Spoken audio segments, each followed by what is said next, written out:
Hello my dear students. In today's video, we are going to learn again about offences against human body but with reference to section 300, that is murder. Now let me make it very clear that when we are studying social sciences, it is not the exact science which has a formula for defining or explaining something. Like you all know about the chemical formulas or any other mathematical formulas. But when it comes to social sciences, we have to apply our mind. You should feel it from in between, right? So when you are going to study a law of crimes, so you need to remember one thing, that you should think from a very practical point of view. Now coming to the point, that is section 300, that is murder. Now what section 300 explains? It says that Section 300 IPC, which constitute the offence of murder, is the aggravated form of culpable homicide. Now, aggravation means it is more over serious than culpable homicide. So, a person committing murder shall be liable to punishment which may be death or may also lessen down to life imprisonment by proper discretion of the court. Now, these wordings are very much important. See, when we read section 300 of IPC, they have clear cut mentioned that the person who commits a murder shall be liable for punishment. I mean, they have not given any kind of explanation. Initially, what they said, that if a person commits a murder, he shall be liable for a punishment which may be death punishment, that is also called as capital punishment, or may also lessen down to life imprisonment. So if it is commuted to life imprisonment, and obviously it is by the proper discretion of the court. It states that except in the cases, now here they have given certain kind of except in these cases, hereinafter accepted, culpable homicide would be murder. Okay, if the act by which the death is caused is done with the intention of causing death and death only. मान लीजिए यहाँ पर जो definition दिया गया है, इसका जो एक्सप्लेनेशन दिया गया है, इन लोगों ने सीधी सीधी बात कही है कि जो कोई भी मर्डर करेगा वो पनिशमेंट के लिए लायबल होगा, जिसकी पनिशमेंट डेथ यानी कैपिटल पनिशमेंट भी हो सकती है, या फिर उसकी जो है उसको तब्दील करके उसको लाइफ इम्प्रिजनमेंट में ला सकते हैं, लेकिन वो proper discretion of the court होगा. बट जो अपवादात्मक परिस्थितियां हैं उनको ध्यान में रखते हुए जो भी कल्पेबल होमिसाइड है उसे मर्डर करार दिया जाएगा if the act by which death is caused, जिस तरीके से हत्या हुई है उस तरीके को ध्यान में रखकर, और उसके अलावा उसका इंटेंशन क्या था, उसकी हत्या करने के पीछे उसका इंटेंशन क्या था, ये भी देखना बहुत जरूरी होगा. Secondly, if it is done with the intention of causing such bodily injury as the offender knows to be likely to cause the death of the person to whom the harm is caused. दूसरी बात यह है कि उस आदमी का हमको intention ये भी देखना जरूरी होगा कि उसने जो बॉडीली इंजुरी, जो जख्म दिए हैं, जिससे हमला किया है, वो देखते हुए उस ऑफेंडर को, जो ऑफेंडर है, जो व्यक्ति है, उसको पता है कि अगर इस तरह से हम लोग उसको कोई इस तरह से मारेगा या हमला करेगा तो उसमें उसकी हत्या यानी उसकी जो मृत्यु है वो निश्चित होगी. मान लीजिए कि कभी ऐसे भी हो सकता है कि यदि कोई व्यक्ति एक दूसरे के साथ में दुश्मनी है उसकी, और उसे पता है कि शायद कोई एक बहुत गंभीर उसका कोई ऑपरेशन हुआ है, उसके बावजूद भी वो उसके घर पे जाता है जहां उसका ऑपरेशन, मान लीजिए उसके सर का ऑपरेशन हो गया है, वो जो बहुत ही कॉम्प्लिकेटेड और वाइटल पार्ट ऑफ बॉडी है, वहां पर जाता है और बड़ी सी लाठी लेके या बड़ा सा कोई लकड़ी का टुकड़ा लेके उसके सर पे दे मारता है. उसका रिसेंटली ऑपरेशन हुआ है, उसके बावजूद, ये मालूम होने के बावजूद भी उसके पास जाके उसके ऊपर इस तरह से हमला करता है जिसकी वजह से उसकी मृत्यु हो जाती है. तो इसको हम लोग शायद इसको हम बोलेंगे कि ये कल्पेबल होमिसाइड में be murder. For committing either of the offences, it may be murder or culpable homicide. Criminal intention or knowledge of the person is the essential element. There's a very fine line between the difference between the two offences based on the intention and knowledge involved in it. इसमें क्या है कि हमको बहुत ही बारीकी से हमको ये देखना है कि उस व्यक्ति का इरादा क्या था. उसका इरादा क्या था. अगर गैर इरादन हेतु से वो अगर जाता है तो वो शायद कल्पेबल होमिसाइड हो सकता था. बट यहाँ क्या हुआ है, culpable homicide amounting to murder हुआ है, क्योंकि उसे ये पता होने के बावजूद उसको पूरी तरह जानकारी है, इसके बावजूद भी वो जाता है और जाकर उसके सिर के ऊपर दे मारता है, जिसकी वजह से उसकी मृत्यु तत्काल हो जाती है. तो इसे हम लोग मर्डर या हत्या कहेंगे. The real difference lies in the degrees of commission of the offence. जिस तरीके से ये किया गया है ये उस पर डिपेंड करता है. Greater the degree the person will be held accordingly. अगर उसकी जो तरीका है, मारने का तरीका है और उसका जो इंटेंशन है, अगर उस बात को हम लोग सब इकट्ठा कर लेते हैं तो हमको ये जानने में बहुत आसानी होगी कि इन दोनों में डिफरेंस क्या आएगा. Understand the difference between the two. Now section 299 ये कहता है a person commits culpable homicide if he has done an act by which the death is caused. ठीक है, ये सेक्शन 299 कल्पेबल होमिसाइड के बारे में ये बताता है कि person commits a culpable homicide if he has done an act by which the death is caused. इसकी वजह से सामने वाले व्यक्ति की मृत्यु हुई है. बट इसके बावजूद सेक्शन 300 क्या कहता है, विथ रिस्पेक्ट टू एक्सेप्शंस. कुछ अपवादात्मक परिस्थितियों को हम बाजू में रखते हैं और culpable homicide will be considered as murder if the act by which death is caused is done. तो ये क्या चार अपवादात्मक परिस्थितियां हैं वो हम बाद में देखेंगे. दूसरी बात जो सेक्शन 299 बताता है वो है intention. The intention of the person was to cause death. यहाँ पर भी दोनों का भी इंटेंशन सेम ही है, सामने वाले व्यक्ति की मृत्यु या उसकी हत्या करना. यही एक इरादा है, यही एक इंटेंशन है. इस इंटेंशन ये जो इंटेंशन है ये दोनों में भी हमको समान ही दिखाई देता है, सेक्शन 299 में और सेक्शन 300 में भी. तीसरा जो डिफरेंस इन्होंने बताया है कि with the intention of causing such bodily injury as is likely to cause death. If a person with intention which causes such bodily injury to a person which he knows can cause the death of the person. देखिए अभी यहाँ पे थोड़ा सा एक aggravated form जो है वो कल्पेबल होमिसाइड के कंपैरिजन में सेक्शन 300 में आता है.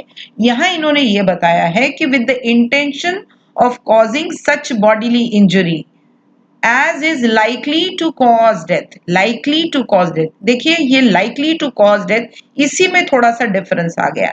यहाँ पे क्या बताते हैं, if a person with intention causes such bodily injury to a person which he knows. ठीक है, यहाँ likely आ गया है, यहाँ पे उसको पूरी तरह जानकारी है कि ये अगर इस तरह का हमला करेगा तो सामने वाले की हत्या जरूर होगी, सामने वाले की मृत्यु जरूर होनी ही है, which he knows can cause the death of the person. ठीक है, चौथा जो डिफरेंस है ये बताया है विद द नॉलेज. ये जानकारी भी है उसे जब कल्पेबल होमिसाइड में that the act is likely to cause death.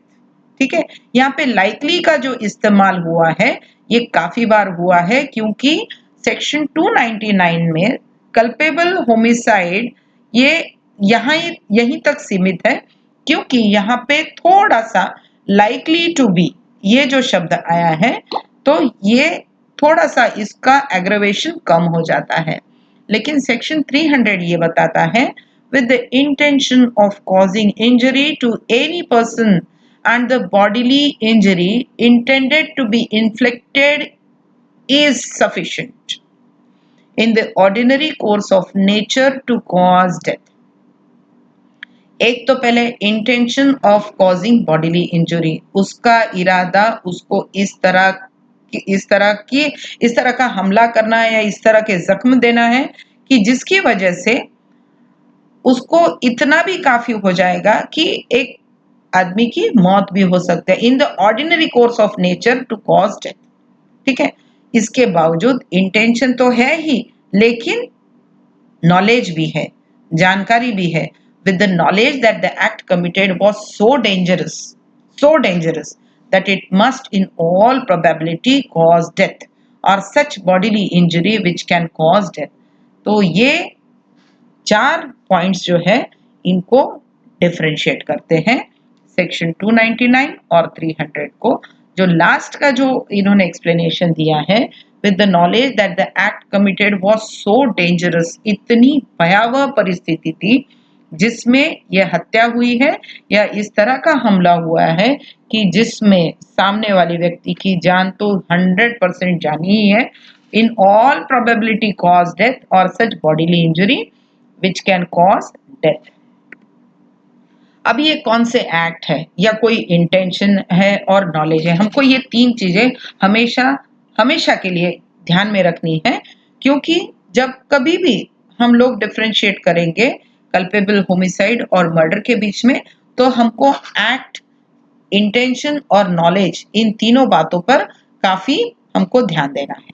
अभी ये एक्ट में क्या बताते हैं, the act should be of such a nature that it would put to peril someone's life or damage someone's life to such an extent that the person would die। इतनी भयावह परिस्थिति निर्माण करनी है जिसकी वजह से सामने वाले को इतना इतना नुकसान पहुंचाते हैं या तो फिर उसके जान को खतरा एकदम से ये हो जाता है। पेरिल यानी अचानक से आई हुई ऐसी कोई स्थिति है। In most cases the act would involve a high degree of violence against the person. जिस व्यक्ति पे हमला हुआ है वो साधारण हमला नहीं है, हमला इतना भयानक है, इतना जबरदस्त है कि किसी भी हाल में उस व्यक्ति की मृत्यु होना 100% श्योरिटी है। For instance stabbing a person in vital organs, अगर किसी व्यक्ति ने इस तरह से चाकू से घोंप दिया है कि ऐसे नहीं कि भाई इस जगह मारा है कि शायद उसमें वो बच सकता था, ठीक है, अगर उसके सिर पे दे मारा है या गला काट दिया है या उसके बिल्कुल छाती के बीचों बीच उसने छुरा घोंप दिया है, पीठ पर अगर घोंपता है तो हम लोग शायद उसको कल्पेबल होमिसाइड बोलेंगे, लेकिन मर्डर नहीं हो सकेगा, क्योंकि पीठ पर छुरा घोंपना इतना वाइटल पार्ट ऑफ बॉडी नहीं होता है। अगर वही जो चाकू से जहां घोंपा है वो यदि गर्दन है या तो सिर है या तो स्टमक है या तो चेस्ट है, इस जगह पे अगर कोई छुरा घोंपता है या तो shooting someone eight point blank range, अगर किसी को सामने वाले ने बिल्कुल दिमाग के पास में ले जाके कोई रिवॉल्वर से उसके ऊपर तान दी है और शूट कर दिया है। और administering poison includes instances which would constitute culpable homicide, which would constitute, यहाँ पे भी थोड़ी सी एक आशंका है। But the section says causing death by doing an act, so given the special circumstances, certain act which may not involve extreme degree of violence but may be sufficient to cause someone's death।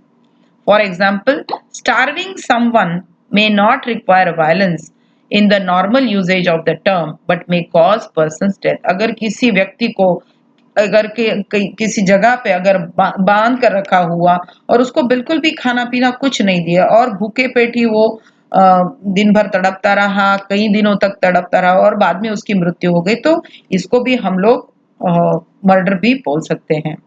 यहाँ पे दूसरी बात आती है intention की। The act committed with the intention of causing death, thus where you push someone for a joke and the person falls on his head, has a brain injury and dies, there was no intention of causing death। But when you push the person deliberately with the idea that the person falls and dies, in that case the act is with the intention of causing death। मान लीजिए यदि कोई दोस्त है, एक दूसरे के साथ मटर गश्ती कर रहे हैं और बातों बातों में उनमें झगड़ा हो गया है और एक ने दूसरे को धक्का दे दिया और वो गिर गया, बट यहाँ पे उसका इंटेंशन इतना गलत नहीं था कि जिसकी वजह से उसकी मृत्यु हो जाए। हालांकि मृत्यु हो गई है तो उस पे सेक्शन होगा कल्पेबल होमिसाइड का। बट अगर कोई व्यक्ति जानबूझकर किसी को, मान लीजिए कि बहुत बड़ी बिल्डिंग है, चौथे पांचवें माले पे ले जाता है, उससे झगड़ा करता है और उसको इस तरह कोने में लाता है, बिल्डिंग के कई एक किनारे पे लेके आता है और उसको वहां से धकेल देता है, तो यहाँ क्या हो गया कि in that case the act is with the intention of causing death. ठीक है। Now, to prove intention in acts where there is bodily injury is likely to cause death, the act has to be of following two types. Firstly, where bodily injury itself is done in a fashion which causes death. For example, bludgeoning someone on the head repeatedly with a blunt instrument. अगर किसी व्यक्ति को, अगर हम लोगों को ये differentiate करना है कि इसमें इंटेंशन क्या था। मान लीजिए कि कोई व्यक्ति एक धारदार कोई एक उसके पास शस्त्र है, उसके पास कुछ ऐसा वेपन है और वो उस वेपन को जो बहुत ही नुकीला है और उस किसी के सिर पे एक बार नहीं कई बार दे मारता है। मान लीजिए हम लोग काफी बार पढ़ते हैं अखबारों में, न्यूज में देखते हैं कि कोई व्यक्ति किसी को उसने उसके जिसके साथ उसकी कुछ अनबन थी या उसकी कोई दुश्मनी थी, उसको पकड़ता है और उसको लगातार उसको उसके पेट में छुरा घोंपता है, एक बार नहीं दो बार नहीं लेकिन मल्टीपल इंजरीज करता है। तो यहाँ पे हमको एक बात ध्यान में आती है कि अगर कोई इस तरह का काम करता है, अगर कोई इस तरह की हरकत करता है तो ये सिर्फ कल्पेबल होमिसाइड नहीं होगा, पर यहाँ पे उसका इंटेंशन मर्डर करने का ही है। दूसरी एक बात बहुत इंपॉर्टेंट है कि secondly in a situation where there are injuries and there are investigating events between the injuries and the death, provided the delay is not so blatant. One needs to prove that injuries were administered with the intention of causing death. अभी दूसरी बात एक ऐसे भी हो जाता है कि कई बार हमला करने के बावजूद भी कोई व्यक्ति जो है बच जाता है और उसको अस्पताल में दाखिल करवा देते हैं। वहां वो बाद में काफी दिनों के बाद मल्टीपल कुछ ऑर्गन्स फेलियर हो गए या तो फिर कुछ गैंग्रीन हो गया या तो टेटनस हो गया या और कोई कॉम्प्लिकेशंस हो गए, उसकी वजह से उसकी मृत्यु होती है, तो हम उसको कल्पेबल होमिसाइड नहीं बोलेंगे, उसको मर्डर ही बोलेंगे। क्योंकि ये सिचुएशन कैसी है कि in situation where there are injuries and there are investigating events between the injuries and the death, provided the delay is not so blatant. One needs to prove that injuries were administered with the intention of causing death. तो ये prosecution पे बहुत बड़ा एक बहुत बड़ी जवाबदारी होगी कि उनको ये प्रूव करना पड़ेगा कि सामने वाले ने जिसने इंजरीज दी है और उसके बाद में भले ही कुछ दिनों के बाद उस व्यक्ति की मृत्यु हो गई हो, लेकिन वो व्यक्ति जिसने हमला किया है उसको हमला करना था, यानी उसको कल्पेबल होमिसाइड नहीं बट उसको हत्या ही करनी थी, उसको मर्डर ही करना था। तो ये बात हमको प्रूव करना पड़ेगा। अभी नॉलेज की बात करते हैं। जैसे हमने पहले देखा इंटेंशन, उसके बाद में देखा उसके पहले देखा एक्ट, उसके बाद में देखा इंटेंशन, और अभी और एक बार हम लोग इसके नॉलेज के बारे में बात करेंगे। Now, knowledge is different from intention to the extent that where a person may not have the intention to commit an act which kills. He knows that the act which he commits will take someone's life or is likely to take someone's life will be considered having the knowledge that he is likely by such act to cause death. Now, देखो knowledge is different from intention. ये तो हमने पहले भी हमारे lectures में काफी बार इसका मैंने आपको एक्सप्लेनेशन दिया है। To the extent that where a person may not have the intention to commit an act which kills. मान लीजिए कई बार ऐसे हो जाता है कि अनजाने में कुछ चीजें हमारे हाथ से गलत हो जाती हैं। Intention to commit an act which kills. He knows that the act which he commits will take someone's life or likely to take someone's life will be considered having the knowledge that he is likely by such act to cause death.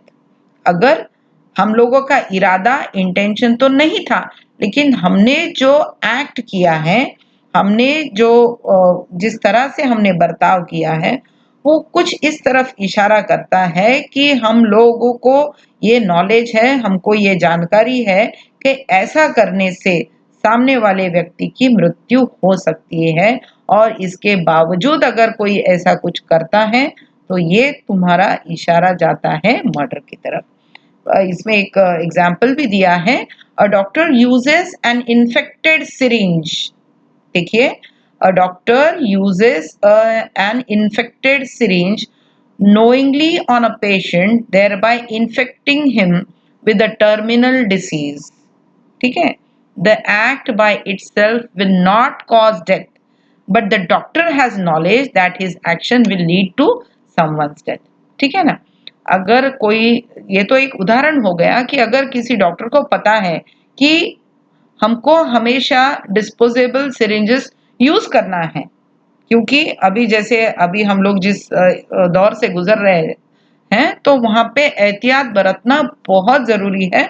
अपनी safety, सबकी safety जरूरी है। और doctor जैसा कोई एक बहुत ही qualified और हम लोग बोलेंगे कि स्किल्ड यदि कोई व्यक्ति है, और वो जानबूझकर अगर कोई इन्फेक्टेड सिरिंज जानबूझ के कोई किसी पेशेंट को इन्फेक्ट करने के लिए, किसी टर्मिनल डिसीज के लिए मानो, तो अगर वो यूज करता है जिससे उसको पता है, ही हैज अ नॉलेज कि that action will lead to someone's death, अगर ऐसा करने से सामने वाले की मृत्यु हो सकती है, तो ये करना भी गलत है। इसको हम लोग नॉलेज बोलेंगे।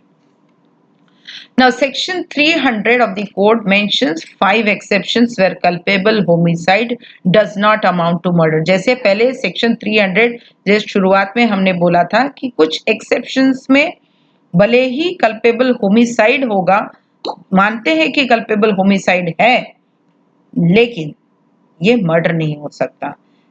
पहला एक्सेप्शन है सडन एंड ग्रेव प्रोवोकेशन। यदि कोई उत्तेजित करता है और इतना गुस्सा आ जाता है, या तो हम लोगों ने ऐसा कोई दृश्य देख लिया है जिसकी वजह से हम अपना आपा खो बैठते हैं, या हमारा जो है कि हम लोग अपने आप को कंट्रोल नहीं कर पाते हैं, तो इस समय ये एक्सेप्शन हो सकता है, हो सकता है।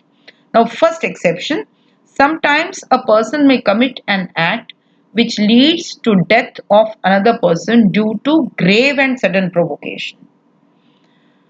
Then such a person will be held for culpable homicide not amounting to murder.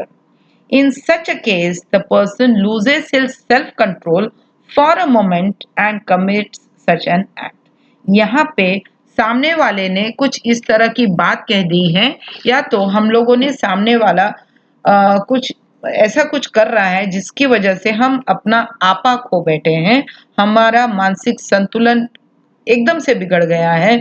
हम लोगों को एक सबकी जो एक मानसिक स्थिति होती है, उसके बियॉन्ड यदि कुछ हो जाता है, तो हम लोग ये कहेंगे कि भाई हम हमारा कंट्रोल खो चुके हैं।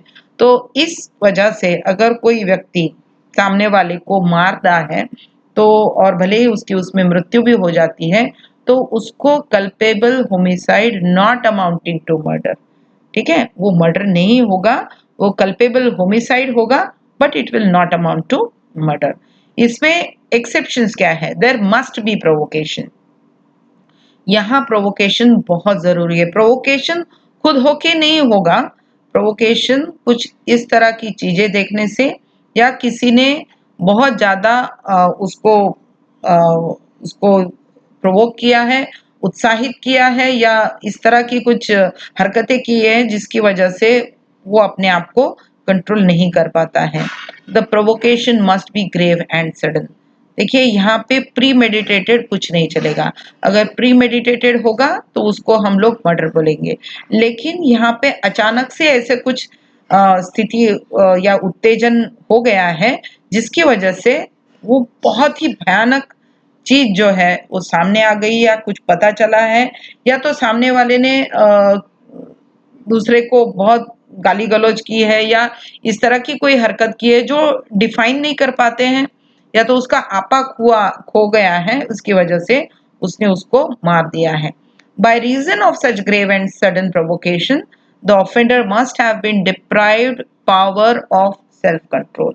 वो अपने आप में अपना आपा खो देता है.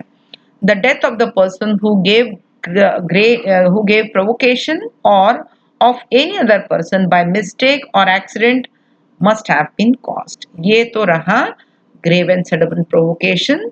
ये जो है सेक्शन 300 का फर्स्ट एक्सेप्शन हो गया. दूसरा एक्सेप्शन ये बताता है कि exceeding the right of private defence. Now if you exceed the right of private defence कब होगा? जब कुछ इस तरह की चीज किसी के साथ होती है जहां पे अब उसको बस कुछ भी नहीं सूझा है, तो यहाँ पे उसका राइट ऑफ प्राइवेट डिफेंस जो हमको ऑलरेडी हमने जनरल एक्सेप्शन में देखा था 76 to 108, तो उसमें से जो राइट ऑफ प्राइवेट डिफेंस के जो सेक्शन है उसमें हमने ये भी देखा था कि यदि कोई व्यक्ति अपनी स्वयं रक्षा करने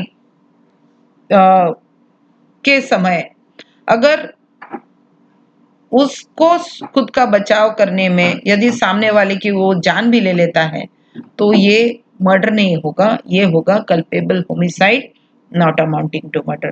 The law contained in this exception is based on the rule that in case in which law itself empowers an individual to inflict any harm short of death, it ought hardly to visit him with the highest punishment if he inflicts death.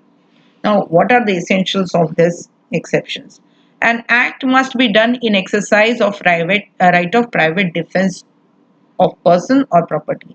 जो भी हम लोगों ने act किया है, जो भी कृति की है, वो हमारे सिर्फ बचाव में, हमारे खुद के बचाव में या तो किसी दूसरे के बचाव में या तो किसी की प्रॉपर्टी या हमारी खुद के प्रॉपर्टी के बचाव में हम लोगों ने राइट ऑफ प्राइवेट डिफेंस थोड़ा सा एक्सीड किया है. The act must have been done in good faith. और ये जो भी किया है, ये जो है हम लोगों ने जो एक्ट किया है वो गुड फेथ में किया है. The person doing the act must have exceeded his right given to him by law and have already caused the death. Act must have been done with the premeditation and must not have been done with premeditation and without any intention of causing more harm than was necessary in self defense. So ये तो रहा second exception. अब ये third exception बताता है offense committed by a public servant. Now this exception shall not apply where the act of a public servant is illegal, ठीक है, or and unauthorized by law or if he is glaringly exceeds the power entrusted to him by law. यदि कोई public servant, मान लीजिए कोई police वाला, उसको तो अधिकार है, कुछ प्रिविलेजेस है, उसको कुछ अधिकार है, लेकिन अधिकार कब है? जब वो अधिकार उसका अधिकारों का उसका जो यूज है वो लॉफुली कर रहा है. बट यहाँ पे अगर कोई पब्लिक सर्वेंट इलीगली कुछ करता है तो उसको राइट ऑफ प्राइवेट डिफेंस या तो हम लोग बोलेंगे कि एक्सेप्शन नहीं मिलेगा. Now essential of these exceptions are offenses committed by a public servant or by some other person acting in the aid of such public servant in the advancement of public justice. Public servant or such other person exceeds the powers given to him by law. Death is caused by doing an act which he in good faith believes to be lawful and necessary for the discharge of his duty as such public servant, and the act must have been done without any ill will towards the person whose death is caused. और जो भी व्यक्ति जो public servant है उसने अगर उसके उसके परव्यू यानी हम लोग उसको लीगली बोलेंगे उसका एक्ट यदि अल्ट्रा वायरस भी होता है, लेकिन उसकी वो जो परिस्थिति थी, वो सरकमस्टांसेस थे, वो शायद इतने बिगड़े हुए थे, उस हालात इतने बिगड़े हुए थे, तो जो भी उन्होंने कदम उठाया है वो इन गुड फेथ है और in the interest of public servant. और जब वो अपनी ड्यूटीज अपने कर्तव्य पे थे और उसी दौरान अगर कोई व्यक्ति उन पे हमला कर देता है तो खुद का बचाव करने के लिए और सभी का बचाव करने के लिए अगर वो सामने वाले व्यक्ति की हत्या भी हो जाती है उनके हाथ से, तो that will not amounting to murder. अब ये लास्ट बट वन एक्सेप्शन जो बताता है exception 4, death caused in sudden fight. अगर दो व्यक्ति आपस में भिड़ गए हों और कोई अगर मान लीजिए कोई बचाने आ जाता है बीच में, लेकिन जब हाथापाई होती है तो कोई ये देखता नहीं कि कहाँ मार रहा है, कहाँ क्या हो रहा है।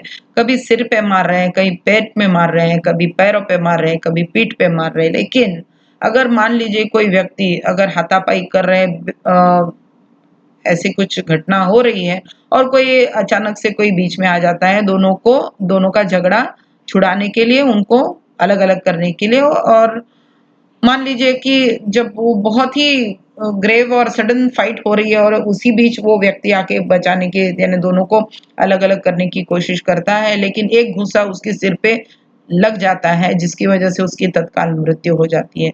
तो इसको हम क्या बोलेंगे? ये तो मर्डर है नहीं, बट ये culpable homicide not amounting to murder.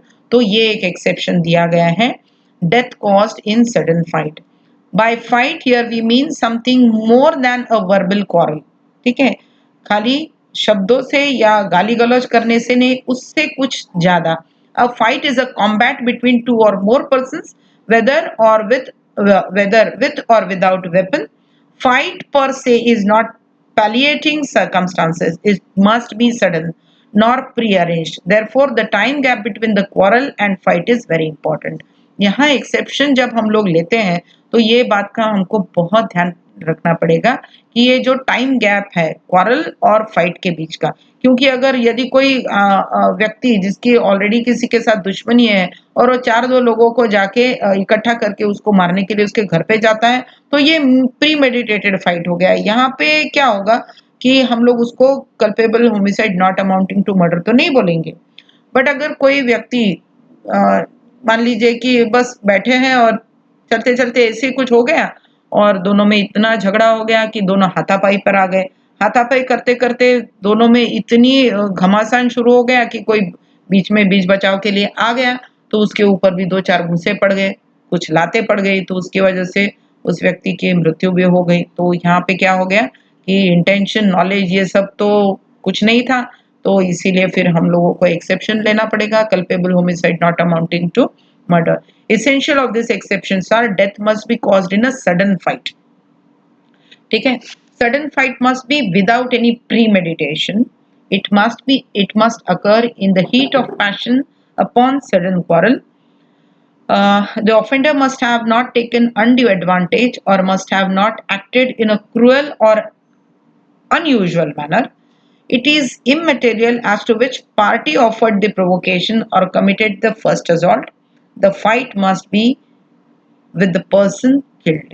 जो व्यक्ति मान लीजिए the fight must be with the person killed, तो इन दोनों के बीच में जो झगड़ा हो गया है, उन दोनों के बीच में से झगड़ा, अगर कोई हताहत होता है तो मान लीजिए ये एक्सेप्शन आपको एप्लीकेबल हो सकता है।